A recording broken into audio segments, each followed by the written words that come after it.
If you have a trusted adult, any adult in your life, start by just saying, I think I'm really struggling.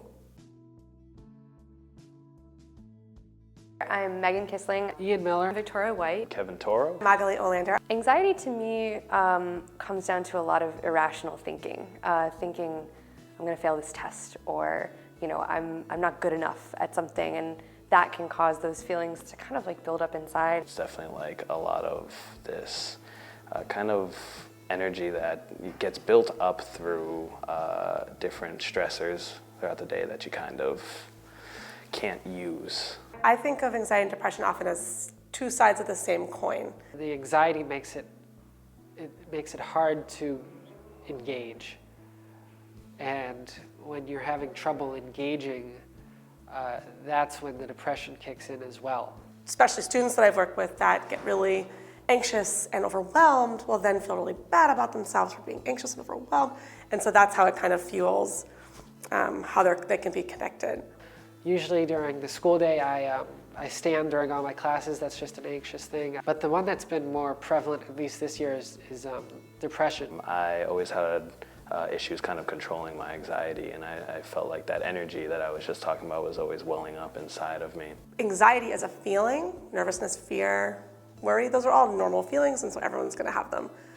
When our feelings start to impact how we're able to operate in our daily lives, then people might start to wonder, maybe this is a bigger problem. It took a long time after I got out of college to really realize kind of how to deal with anxiety in a healthy way and in a way that was really helpful for me. My biggest and probably best try was meditation.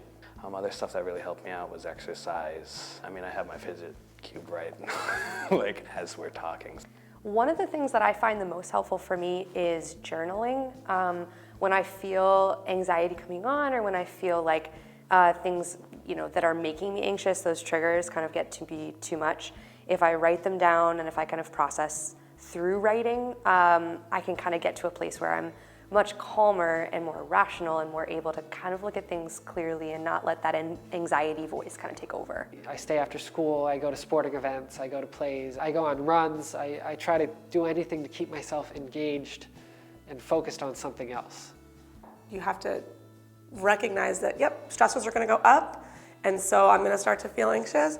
So then I need to also ramp up my efforts at self-care. I think that a lot of people talk about anxiety a lot of the time, but it is kind of that superficial anxiety that is that day-to-day, like, oh my gosh, I'm so anxious for this exam.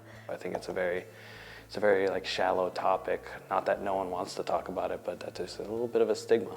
And the deeper anxiety that happens, even when you don't have an obvious trigger, you don't have a test coming up, or you don't have a big speech to give, that kind of anxiety doesn't get talked about a lot. I think starting a discussion is going to be really, really important to help a lot of people. I think it's an important conversation that we all need to and should have, and maybe we're not all comfortable with it, but I definitely think we should pressure ourselves and keep ourselves accountable. And having those conversations, I think, leads to having more empathy. If you can see what other people are going through and maybe kind of feel like I've known that in some moments of my life, you can feel empathy towards them, and maybe you can help them. Your peers should know like the signs of depression or anxiety, so they can help you out the best way possible. Anytime that I'm feeling anxious and somebody else tells me, like, it's all gonna be okay. And sometimes that's all you need, and I think those conversations can open up doors for that empathy. Honestly, reach out in some way, shape, or form, whether it's sports, whether it's just a teacher that you trust and can talk to. I think you go for help no matter what. Whether that be a friend, a social worker, a teacher. In this school, there are a tremendous number of people who are highly qualified and who know exactly what to say and what to do to help. And taking advantage of those resources is something I wish I had done when I was in high school. It would have saved me a lot.